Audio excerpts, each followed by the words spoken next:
오늘은 고린도후서 9장 15절 여기 조금 이제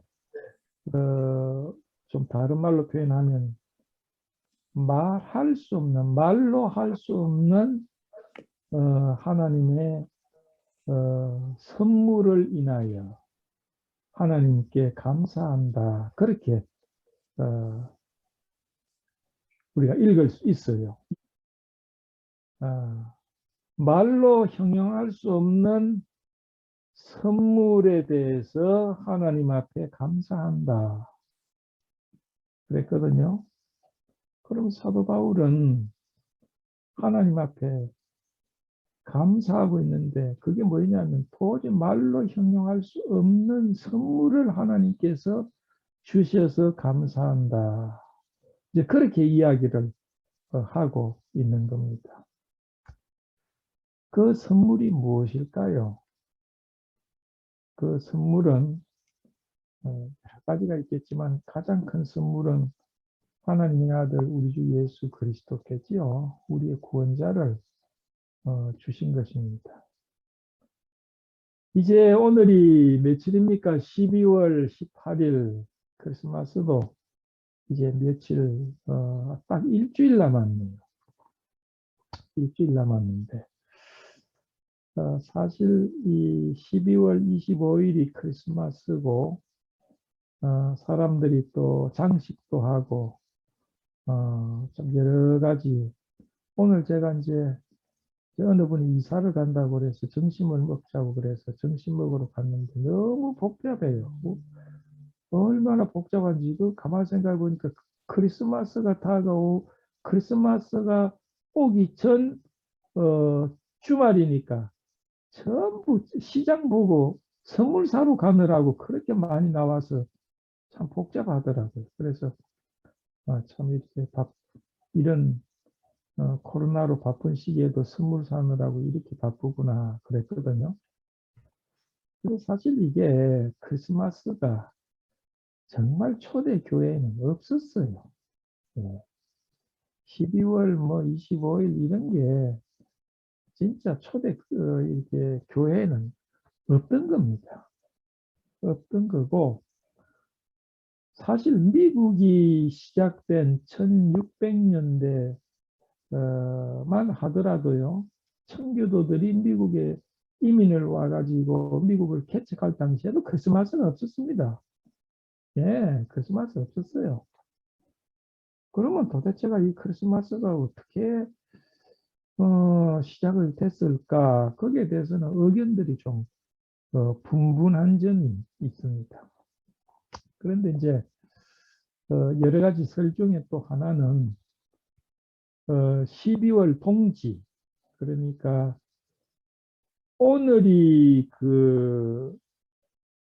뭐야 보름날이죠. 그렇죠? 예. 어저께인가 그저께 보니까 굉장히 달이 밝더라고요. 그런데 이제 동지가 언제냐면 12월 22일 날이에요. 12월 22일 날이 동지인데 로마 시대에는 이 통진날을 이렇게 축제일로 이렇게 지켰습니다. 그래서 이제 이것은 본래 기독교적인 것이 아니고 이교도적인 통진날인데 그래서 이제 뭐 20 며칠 날 정도 되겠죠. 어떤 경우는 20일, 24일 뭐 이렇게 되는데 그래서 이제 우리 기독교가 313년인가요?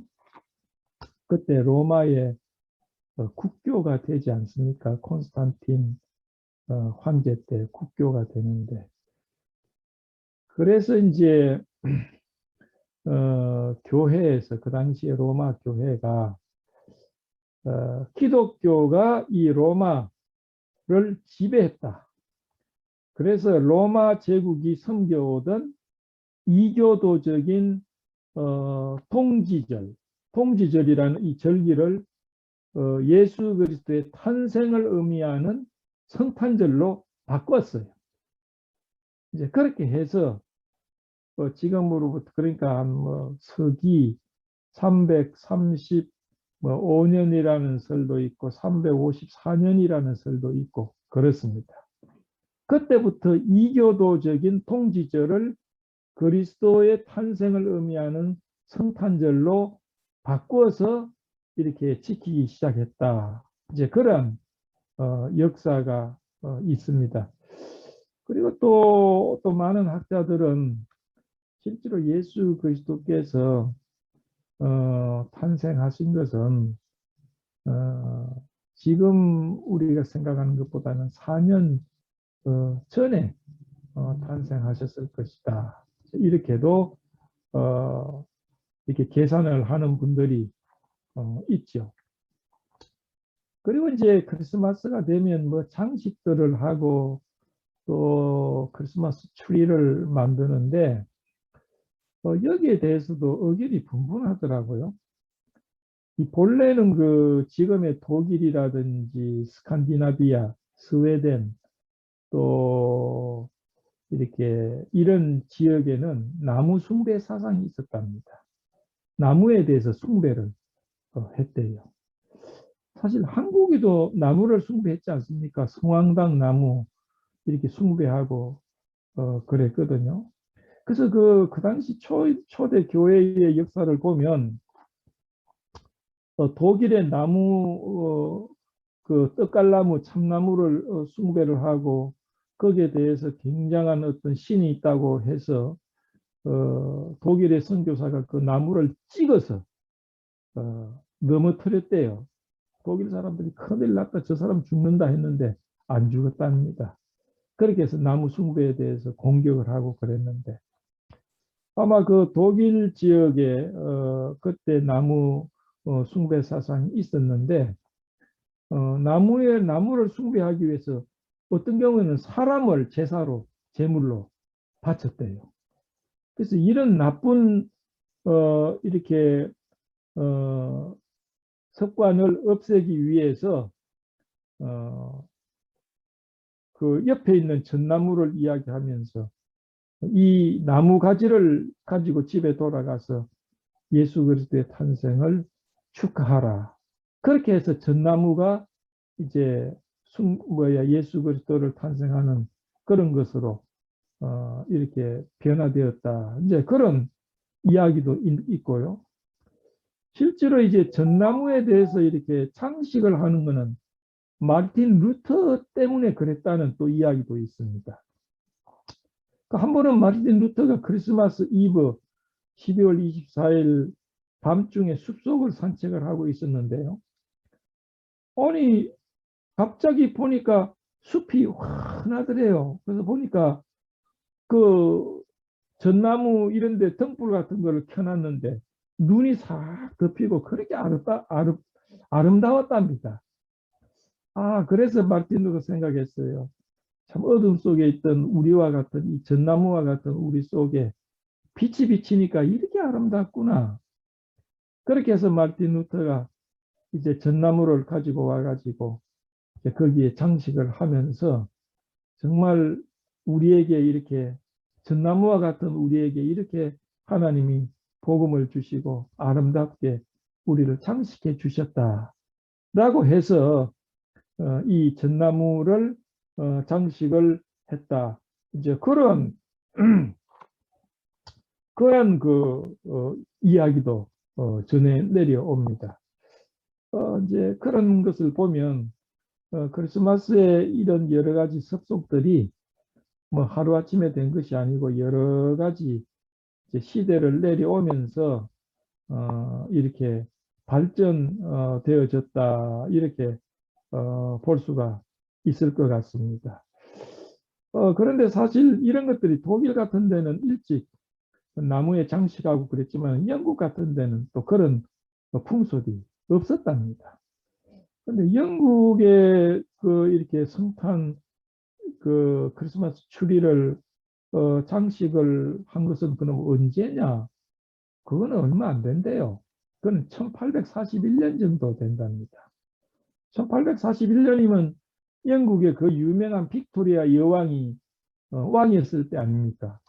근데 이제 그 빅토리아 여왕이 누구하고 결혼했느냐 하면 독일의 그때 당시는 독일이 한 나라가 아니고 굉장히 많은 나라로 갈려져 있었어요. 예. 그래서 그 중에 한 동독 쪽에 있는 나라의 왕자하고 결혼했습니다. 그 왕자가 알버트, 프린스 알버트라는 왕자인데, 이 왕자가 이제 빅토리아 여왕하고 결혼하면서 자기 지역 독일에 있던 성탄 추리를 장식하는 그런 풍습을 가지고 영국에 들어가서 영국에도 퍼지게 됐다. 이제 그렇게 이렇게 돼 있고요. 아까도 이야기했지만 미국에는 본래 크리스마스도 없었고 크리스마스 장식하는 것도 없었답니다. 그런데 이제 1800년대에 독일에서 이제 미국으로 이민자가 많이 갔지 않습니까? 그래서 독일 계통의 미국의 이민자들이 성탄 추리를 장식하는 자기들 풍습을 이제 미국까지 가지고 와서 미국에서 추리를 장식을 하고 이제 그랬다는 것이죠.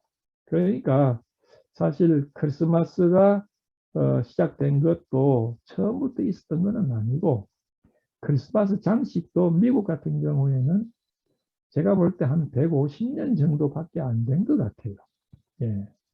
그래서 우리가 지금 하고 있는 것이 뭐 처음부터 예수님 당시부터 있었다 그렇게 생각할 필요가 전혀 없는 거죠.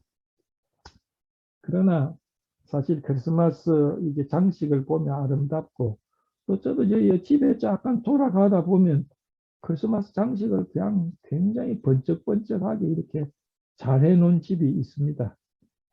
그래서 이제 뭐 이제 우리 집에는 장식은 전혀 없고 장식이 보고 싶으면 옆집에 가서 쳐다보고 뭐 그러니까 전기세도 안 들고 좋아요. 예. 근데 이제 이게 크리스마스 이게 장식에 사실 제가 어릴 때 되면 크리스마스가 참 즐거운 시간이거든요. 예, 그래서 크리스마스 교회 가면은 뭐 한 달 전부터 두 달 전부터 크리스마스 특별한 뭐 그 이벤트를 하기 위해서 연습도 하고 유의도 하고 연극도 하고 뭐 음식도 장만하고 그러니까 얼마나 참 즐거워요. 이제 그랬는데 제가 그 스물두 살 때인가요? 대학 4학년 때 주님을 영접을 했어요. 대학 4학년 때 주님을 영접을 하고 큰 변화가 참 많았는데 그때 여름에 주님을 영접을 했어요. 그런데 1976년도죠. 1976년도 이제 크리스마스가 다가오는데 구원을 받고 난 다음에 큰 변화들이 많은데 그 중에 크리스마스가 돌아오는데 크리스마스 그 들뜬 분위기가 제 마음속에는 전혀 없었어요. 그리고 크리스마스 뭐 장식을 해도 시원찮아 보이고 사람들이 크리스마스라고 해도 참 어린아이들 장난같이 보였어요. 왜 저렇게 뭐 저렇게들 쌓는가. 그래서 크리스마스라는 그 들뜬 분위기 자체가 완전히 저에게는 사라져버렸어요. 왜냐? 크리스마스는 크라이스트 메스. 그러니까 메스는 천주교의 미사라는 말이죠. 예배라는 말이에요. 그러니까 크리스마스는 그리스도에 대한 예배다. 그런 말이거든요. 예. 이제 그런 것인데 예수 그리스도 없이 그렇게 난리를 지기고 장식을 하고 기쁘다고 그러고 그 예수 그리스도와 상관이 없는 그런 풍속들이 돼 가는데 내 마음속에 예수 그리스도가 자리를 잡고 나니까 진짜 크리스마스의 주인공이 내 마음속에 자리를 잡고 나니까 크리스마스라는 걸 이렇게 뭐 셀러브레이션 하고 뭐 들뜨고 이런 것들이 아주 우습게 보이는 거예요. 네, 우습게 보이는 거예요. 그래서 그전에는 크리스마스가 그렇게 들뜨다가 크리스마스가 딱 지나면 어때요? 아유, 이제 1년을 기다려야 되는 것이구나 하고 의기소침하고 그런데 크리스마스가 지났는데 더 기쁜 거예요.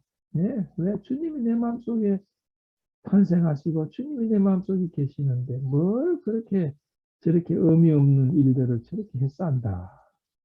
참 그런 생각이 들었어요. 그걸 이제 좀 다른 식으로 표현을 해보면 사람들이 뭐 1불, 2불 가지고 서로 다투고 그러는데 내 마음, 내 옷 속에는 100만 불이 탁 있으면 1불, 2불 가지고 다투는 것이 어떻게 보이겠어요? 아이고, 참 저런 거 가지고 다 그러는 거구나. 그렇지 않겠어요? 예, 이제 그런 것과 같은 느낌이 들었습니다. 이제 이 크리스마스와 이제 연관을 생각해 보면서 주님은 우리에게 오신 큰 선물이다. 얼마나 큰 선물이에요. 그래서 크리스마스 선물인 예수 그리스도와 또 이렇게 크리스마스에 볼 수 있는 그런 크리스마스 선물들, 선물 교환 이런 것들을 좀 생각을 해보니까 약간 공통점이 있는 것 같아요. 첫째, 크리스마스 선물과 진정한 선물인 예수 그리스도와의 그런 공통점이 몇 가지가 있어요. 첫째는 뭐냐면, 크리스마스 선물은 주는 사람의 마음이 포함되어 있는 거 아닙니까? 예. 선물을 주는 사람의 마음이 포함되어 있어요. 또 크리스마스 카드 선물은 뭡니까? 꼭 카드하고 같이 주잖아요. 예. 선물만 주는 사람 별로 없잖아요. 근데 크리스마스 카드 안에는 뭐예요? 메시지가 들어가 있어요. 예. 메리 크리스마스, 해피 뉴 이어 뭐 이런 거 들어가 있고 또 어떤 사람은 거기에 대해서 더 깊이 있게 쓰는 사람도 있고 여기에는 어떻습니까? 크리스마스 선물을 주는 사람의 마음이 포함되어 있습니다. 진정한 선물인 예수 그리스도도 그 예수 그리스도를 주신 하나님 아버지의 마음이 포함되어 있어요. 하나님이 세상을 이처럼 사랑해서 독생자를 주셨어요. 하나님의 이 사랑이 표현되어 있는 것 아닙니까? 요한일서 4장 9절에 보니까요. 하나님의 사랑이 우리에게 이렇게 나타난 바 되었다. 표현되었다. 어떻게? 하나님이 자기의 독생자를 세상에 보내시면 우리를 위해서 보내시면 저로 말미암아 우리를 살리려 하십니다. 하나님의 마음이 예수 그리스도에게 표현되어 있어요. 하나님의 마음이 우리에 대한 하나님의 마음이 위대한 선물인 예수 그리스도를 통해서 표현되어 있어요. 그래서 크리스마스 선물과 그 예수 그리스도는 주는 사람의 마음이 포함되어 있다. 두 번째는요. 크리스마스 선물은요. 크리스마스 선물은 희생이 따릅니다. 크리스마스 선물을 사야 될 거 아니에요. 그렇죠? 뭐 어떤 경우는 보니까 크리스마스 때 이렇게 뭐가 크리스마스 선물이 배달이 됐는데 보니까 어, 이렇게 메르세데스 벤츠가 배달이 됐더라. 크리스마스 선물로 벤츠를 줬어요. 저도 그런 걸 한번 받아봤으면 하는 마음이 있는데 글쎄 그럴 리가 별로 없을 것 같긴 해요. 근데 그 선물을 사자면 돈이 많이 들잖아요. 근데 이제 크리스마스 선물이 이제 어떤 경우는 굉장히 비싸거든요. 그래서 크리스마스가 되면 TV에서 선전하는 게 뭐가 있습니까? 다이아몬드.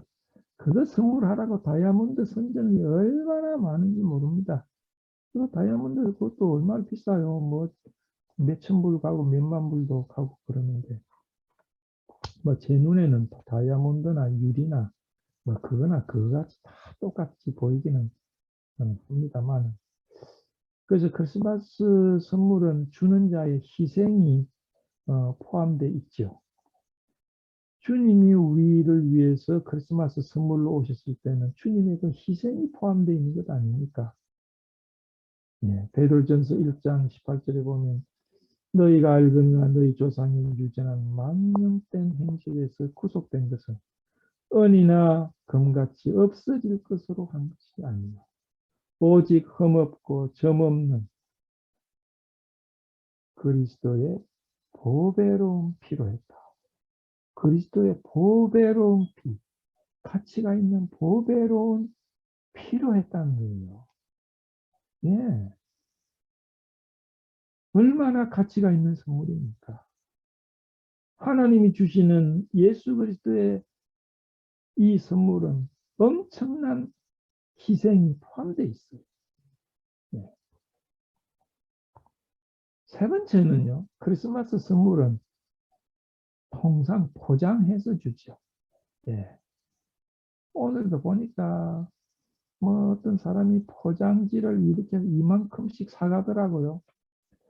그런데 제가 그 크리스마스를 이렇게 늘 지내보면서 제일 낭비가 크리스마스 선물을 싸는 포장지 같아. 그 포장지를 어떻게 다시 먹을 수도 없고 벽지로 할 수도 없고 그거는 딱 이렇게 포장을 했다가 그냥 한번 쫙 찍고 그다음 쓰레기통을 가는데 너무 아까워.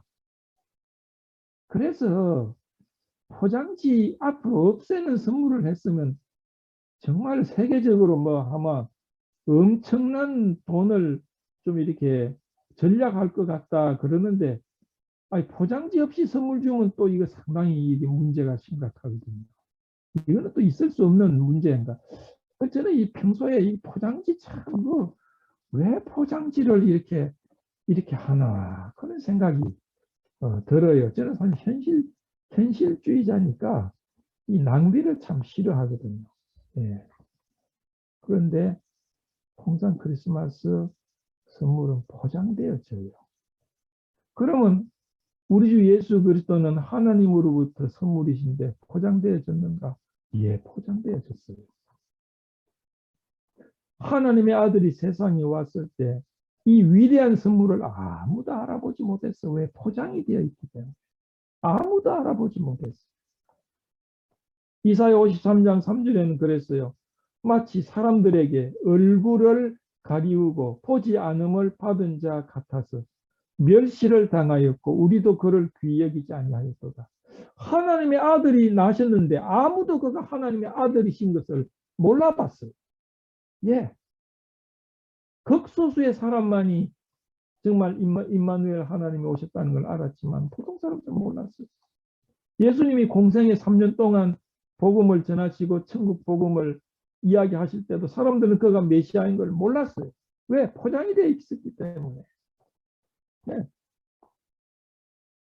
그러나 요한복음 1장에 보면 그가 세상에 계셨으며 세상 그로 말미암아 지음바 되었으되 세상이 그를 알지 못하였고 자기 땅에 오매 자기 백성이 영접지 않았다 그랬어요. 예수 그리스도는 그래서 한 번은 답답해서 야 사람들이 나를 누구라고 그러대. 나를 누구라고 그러대. 그러니까 제자들이 어떤 사람은 세리요한이라고 어떤 사람은 누구라고 그러면 너희들은 나를 누구로 아느냐? 내가 진짜 누구냐? 그 베드로가 주는 그리스도 주는 메시아시오. 살아계신 하나님의 아들입니다.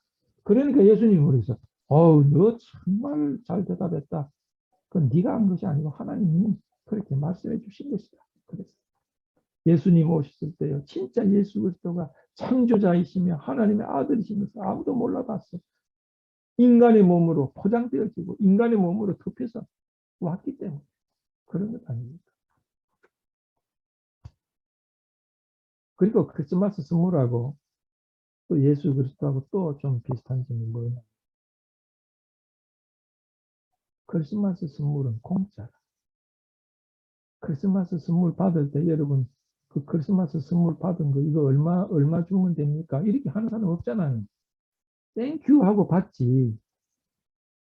자, 크리스마스 선물 줬으니까 이 선물값 얼마냐? 그렇게 한 거 없거든요. 크리스마스 선물은 공짜예요. 그냥 공짜라고 해서 가치가 없는 것도 아니죠. 네. 예수 그리스도도 우리에게 하나님은 거저 주시는 것이에요. 예수 그리스도를 통한 구원의 선물은요. 그건 말로 할 수 없는 가치를 가지고 있죠. 그러나 우리에게는 뭐예요? 그저 주시는 선물이에요. 진짜 가치 있는 거는요, 그저 주는 것이죠. 그래서 우리가 잘 아는 에베소서 2장 8절 9절 너희가 그 은혜를 인하여 믿음으로 말미암아 구원을 얻었나니 이것이 너희에게서 난 것이요 하나님의 선물이라 그랬어요. 선물이라. 행위에서 난 것이 아니니 이는 누구든지 자랑치 못하게 하게 하십니다.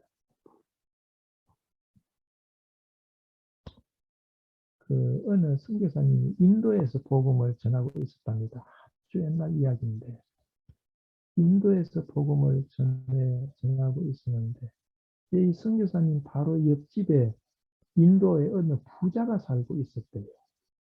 부자가 살고 있었는데 이제 이 부자에게 늘 친절하게 대하고 예수 그리스도를 소개하기 위해서 복음을 전하려고 그렇게 하는데 이 부자가 안 믿어요. 이제 그러면서도 계속 이 부자를 위해서 기도하고 있는데 한 번은 이 부자가 이 인도 부자가 어떤 사람이냐면 엄청나게 부자인데 인도에서 나는 진주들을 생산해서 파는 부자예요. 그렇게 이제 친하게 지냈는데 한 번은 이제 이 인도 부자가 나이가 많아가지고 한번 찾아왔더래요. 선교사님, 제가 이제 나이도 많고 이제 우리 인도 사람들은 이제 내세를 위해서 이제 한 번은 이렇게 고행길을 가야 되는데 고행길이라는 게 먼 길을 뭐 이렇게 기어간다든지 뭐 이런 고행길을 가려고 합니다. 그리고 저는 이제 생애를 마감하려고 하는데 그동안에 선교사님이 참 오랫동안 저와 친구로 지내서 정말 감사합니다. 그래서 제가 선교사님한테 선물을 하나 드리려고 가지고 왔습니다. 그러더래요. 그러냐고. 근데 선물을 이렇게 펴보니까 너무 크고 영롱한 진주가 그렇게 한 번도 볼 수 없는 그렇게 멋있는 진주가 들었더라. 근데 난 깜짝, 이걸 나한테 주는 겁니까? 예, 물론 드리고 싶습니다. 이걸 제가 어떻게 받습니까? 안 됩니다. 이런 선물, 이렇게 좋은 선물을 어떻게 저한테 제가 받을 수 있어요? 안 됩니다. 제 선입니다. 받아주세요. 아예 아닙니다. 저는 다른 건 몰라도 이렇게 좋은 이 진주를 어떻게 받습니까? 그러니까 이 인도 부자가 정색을 하면서 이야기를 하더래요. 선교사님, 이 진주가 제가 볼 때도 제 평생에 이보다도 더 진주를 제가 본 적이 없습니다. 이 진주에는 사연이 있습니다. 사실은 제가 아들 하나가 있었는데 그 아들이 진주 바닷속에 깊이 이게 잠행을 해가지고 진주 조개들 속에 진주를 끄집어내는 그러한 일을 했는데 내 아들보다 이 진주를 잘 꺼내는 사람이 없었습니다. 근데 내 아들이 어느 날 깊은 바닷속에 들어가는데 깊숙한 곳에 크게 큰 조개에 진주가 있는데 그렇게 영롱한 진주일 수 없다라는 거예요. 근데 그 아들이 생각하기에 조금 저 진주까지 가면 좀 위험하다. 그러나 놓치면 그 진주를 더 이상 이게 잡지 못할 것 같아서 무리해서 더 깊이 잠수를 해서 그 진주를 손에 쥐었다는 거예요. 그리고 나왔어요. 근데 너무 깊이가 잠수병, 깊이 이렇게 물속에 들어가서 오래 있으니까 잠수병이 걸려가지고 나와서 죽었대요. 근데 아들이 잠수병에 걸려서 죽었는데 그 손을 펴보니까 이 진주가 있었다는 거예요. 그래서 이 진주는 내가 아무 사람한테도 팔지 않았습니다. 아무 사람한테도 팔지 않았습니다. 그런데 이제 아들도 가고 이제 나도 이제 고행을 떠나는 입장에 이 진주를 어떻게 할까 하다가 그동안에 나에게 정말 예수에 대해서 이야기해 주시고 복음을 전해 주시는 선교사님한테 이걸 선물로 드리기를 원합니다. 그러나 선교사님이 저는 받을 수 없습니다. 이 귀한 선물을 어떻게 그저 받을 수 있습니까? 그러니까 이 인도 부자가 내 마음을 그렇게 모르십니까? 내 아들의 죽음이 여기에 포함되어 있는데 어떻게 이 진주를 안 받겠다고 합니까? 그런데 선교사님이 이 부자한테 복음을 오랫동안 전했는데 이 부자가 정말 예수 그리스도를 영접하지 않았대요. 그리고 구원을 어떻게 그렇게 그저 구원을 얻을 수가 있느냐? 그럴 수는 없다. 뭔가 내가 고행을 하고 내가 뭔가를 행함이 있어야 구원을 얻는 것이지 어떻게 공짜로 얻을 수가 있는 그 세상에 공짜가 없는데 그렇게 해서 안 믿었다는 거예요.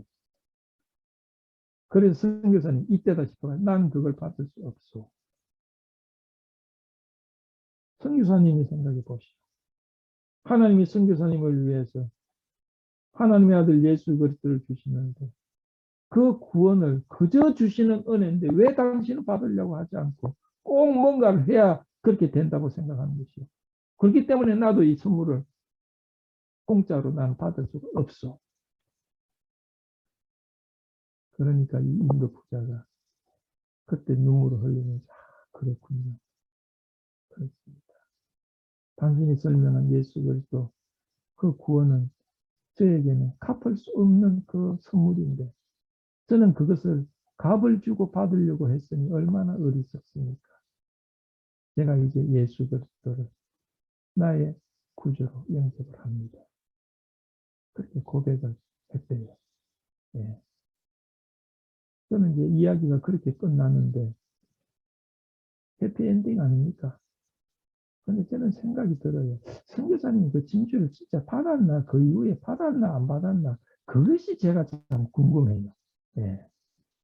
저 같으면 그거 좀 받았을 것 같아요. 예. 그거는 잘 모르겠고, 그건 받았는지 안 받았는지, 그거는 이제 알 수가 없어요. 하여튼 크리스마스 선물은 공짜고, 예수 그리스도 하나님 주시는 선물도 공짜예요.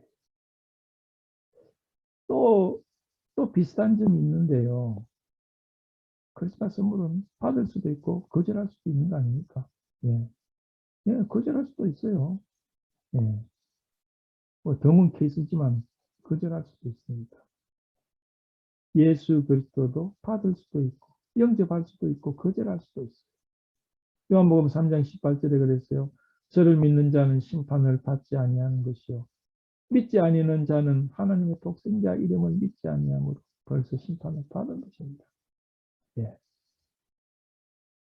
예수 그리스도를 정말 우리에게 주시는 말로 할 수 없는 선물을 우리는 감사함으로 받을 때 우리는 이 청량할 수 없는 이 선물의 소유자가 되지만 그러나 예수 그리스도를 나의 구세주로 영접하기를 거절할 때 또 거기에 대해서 무관심하다면 그들의 운명은 어떻겠어요? 근데 제가 또 어느 책에서 읽으니까 그 독일의 나치 히틀러가 이제 독일의 총통이 돼가지고 전쟁을 일으켰지 않습니까? 그래가지고 미국이 참전 안 하면요. 그냥 유럽이 다 나치 세상이 됐을 수 있었어요.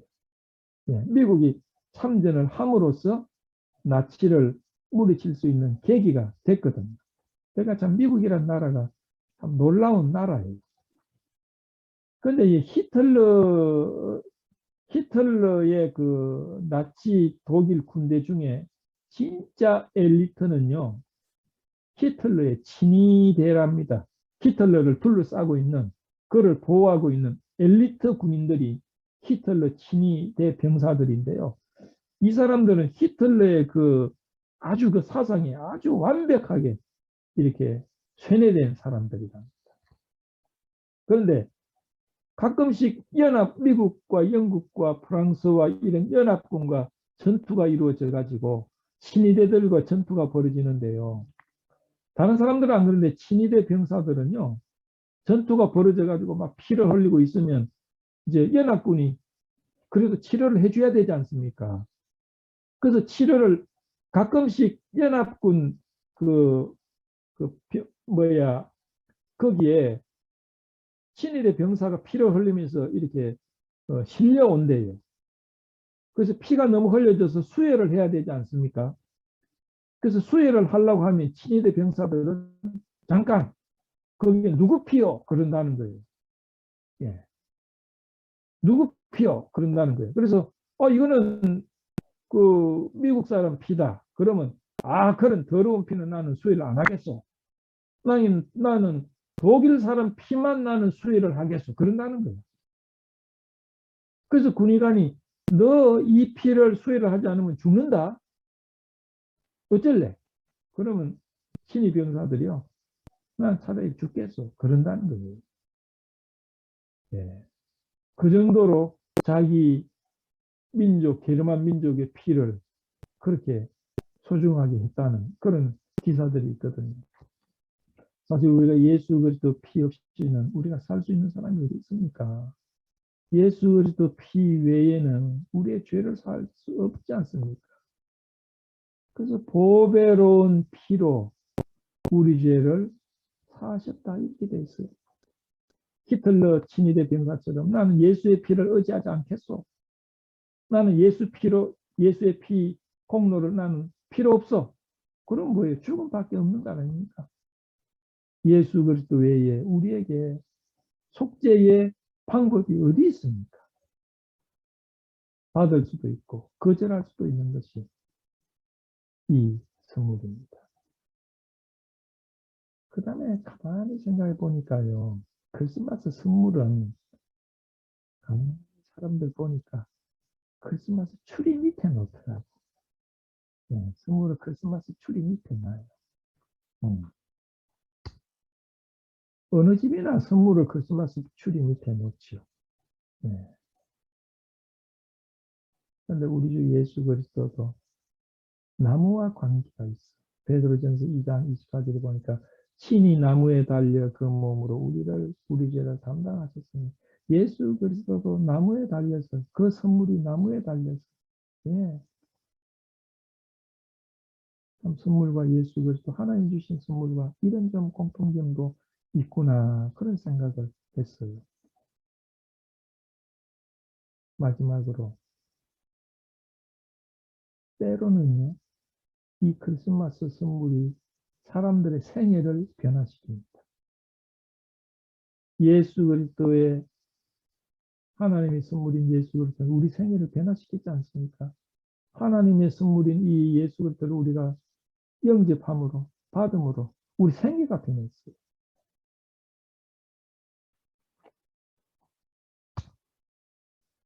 아, 제가 크리스마스 선물을 저희들이 이렇게 그 자랄 때는요.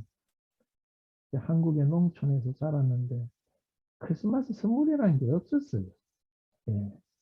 그때만 해도 교회에서 그냥 이렇게 크리스마스는 이렇게 크리스마스 예배도 하고 그런 이벤트는 하지만 뭐 부모님으로부터 크리스마스 선물을 받아본 적이 없어요.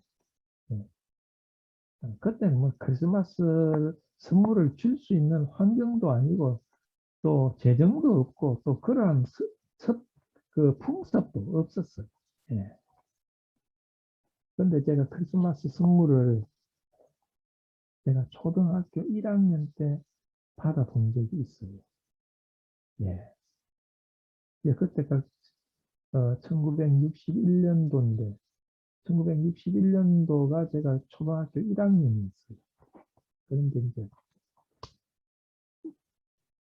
그 1961년 12월 25일 아침 새벽에 새벽기도회에 이제 성탄 새벽기도회가 있지 않습니까? 그래서 안 나온 사람들도 다 나오고 그래서 저도 초등학교 1학년이지만 이제 우리 부모님이 그래도 새벽기도 나가야 된다고 해가지고 초등학교 1학년 이제 일어나가지고 새벽 기도에 나갔는데 얼마나 추운지 몰라요. 그때는 마룻바닥이니까.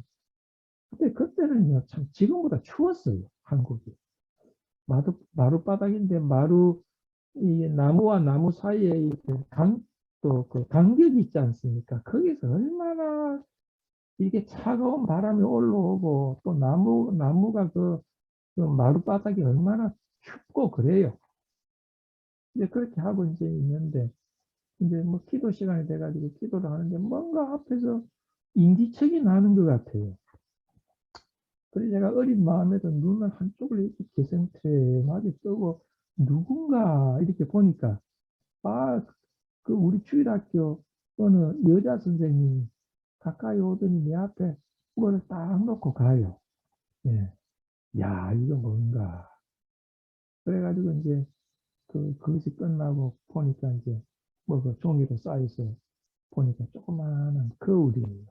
이제 그 당시는 그게 아주 특별한 건데, 요만한 네모로 된 딱 열고 닫고 하는 건데, 오른쪽에는 거울이 있고, 왼쪽에는 뭐 사진을 집어넣을 수 있는 것인데, 지금 생각하면 참 조잡한 거지만, 그러니까 6.25 끝나고 몇 년이 안 된 61년도에 그거는 아주 특별한 것이었어요. 그걸 이제 저한테 딱 놓고 가요. 그래가지고 선물을 생에서 처음으로 받았는데 정말 이게 기쁜 선물이 돼가지고 뭐 그걸로 그냥 쳐다보고 막 이제 이랬거든요. 근데 이제 얼마 후에 그 여선생님이 결혼을 해가지고 그 얼마 안 떨어진 그 함양, 경상남도 함양 거기로 시집을 가셨다는데 교통사고로 세상을 떠났다는 이야기를 들었어요.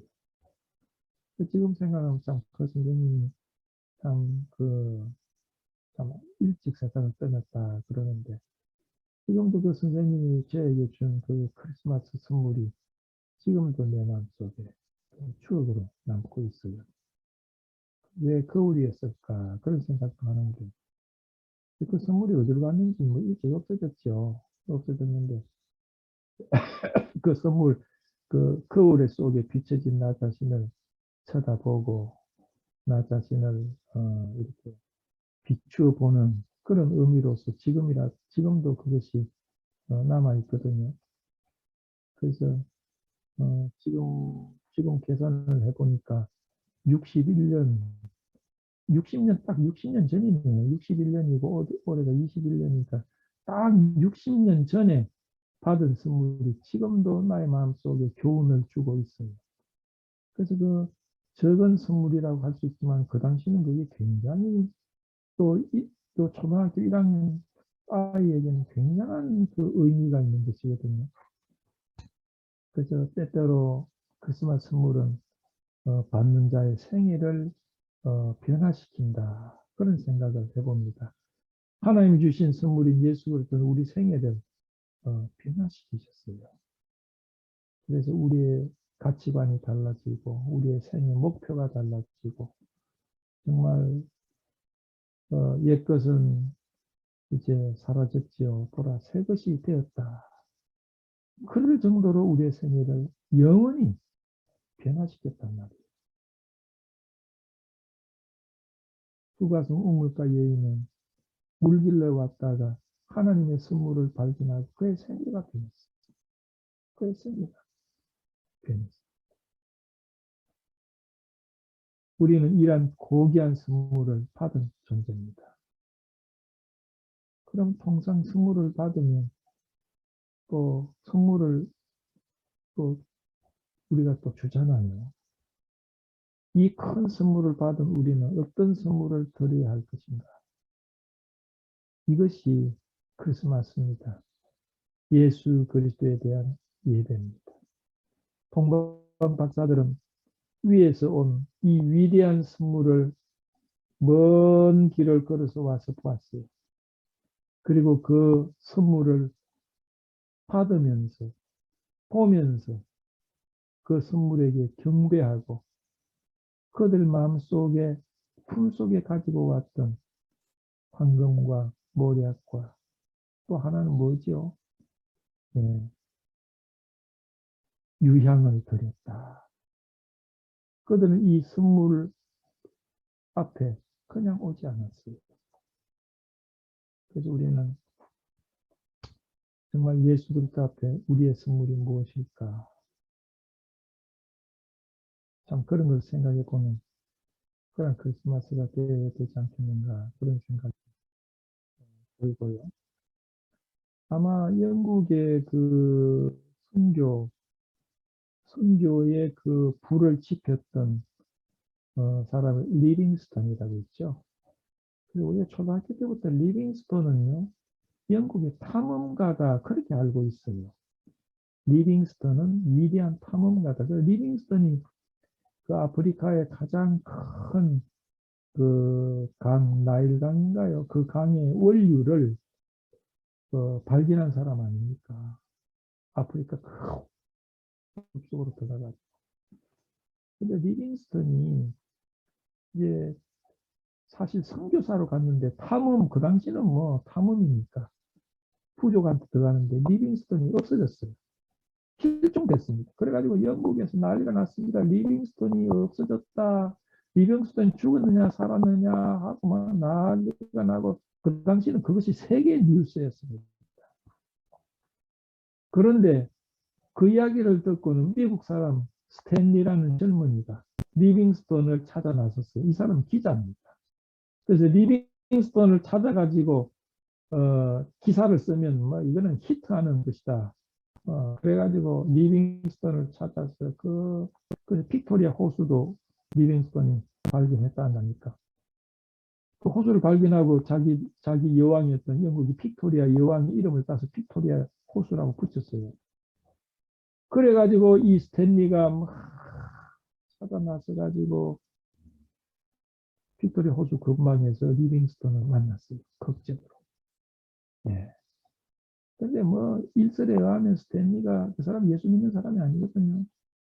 그래가지고 뭐 차다 나서면서 뭐 이것도 가지고 가고 저것도 가지고 가고 뭐 그랬는데 리빙스턴을 만나고 난 다음에 그 얼굴 속에 나타나는 평화를 보고 이 스탠리가 예수 그리스도를 믿었대요. 그런 일화가 있는데 이 리빙스턴이 어릴 때 초등학교 때 교회를 갔는데 정말 하나님 앞에 그 감사하는 헌금을 드리니 자기는 돈이 아무것도 없었어요.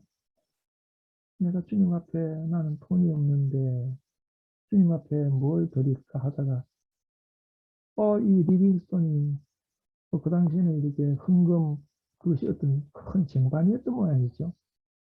자기 자신이 쟁반 위에 올라앉았어. 헌금 쟁반 위에 자기 자신이 올라앉았어. 나는 하나님 앞에 드릴 아무것도 없고 나 자신을 드립니다. 그랬대요. 그래서 리빙스턴이 나중에 그 선교를 위해서 그 아프리카 오지까지 가지 않았습니까? 그래가지고 리빙스턴이 이제 사실은 뭐 탐험가로 알려졌는데 사실은 그렇지 않고 선교사였죠. 그리고 리빙스턴이 거기서 죽었어요. 거기서 죽었는데 이제 리빙스턴의 그 심장을 꺼내가지고 그 땅에 묻었대요.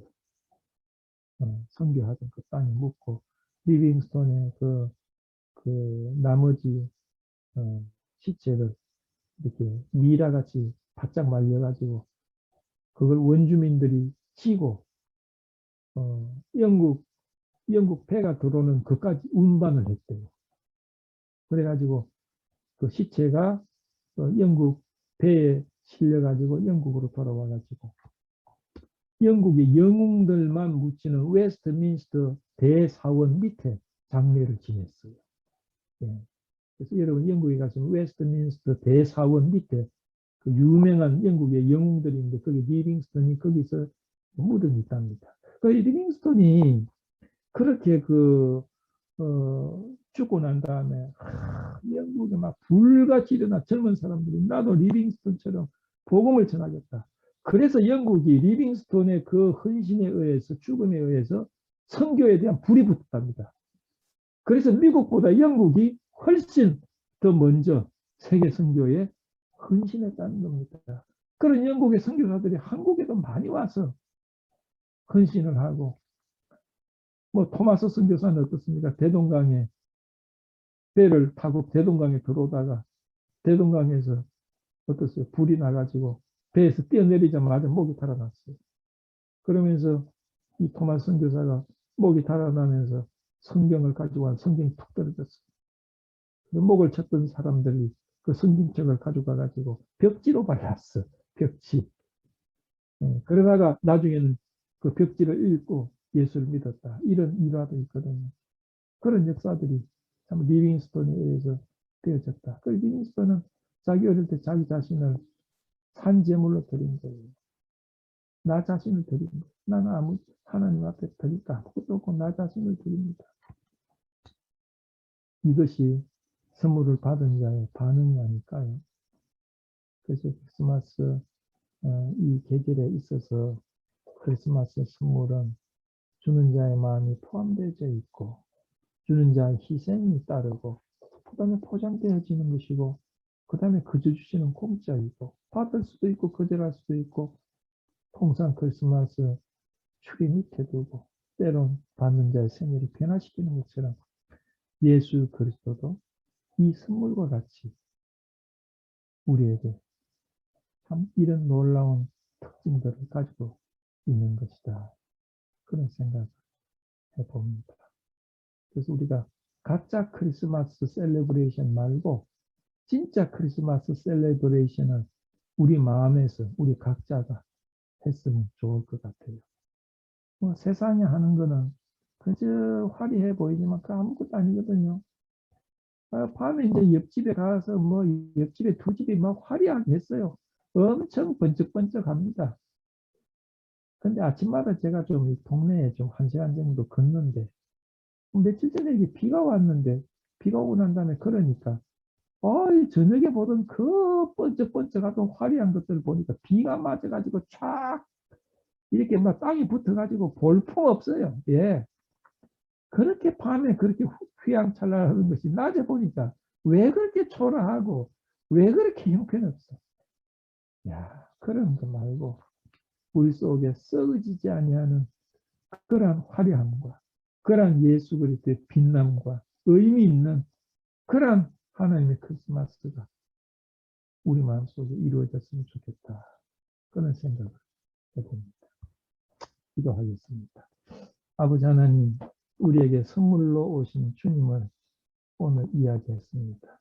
주님 앞에 이 선물을 인해서 우리 자신들이 감사하며 우리 자신의 산재물로 우리 자신을 산재물로 주님 앞에 드려지게 되기를 바랍니다.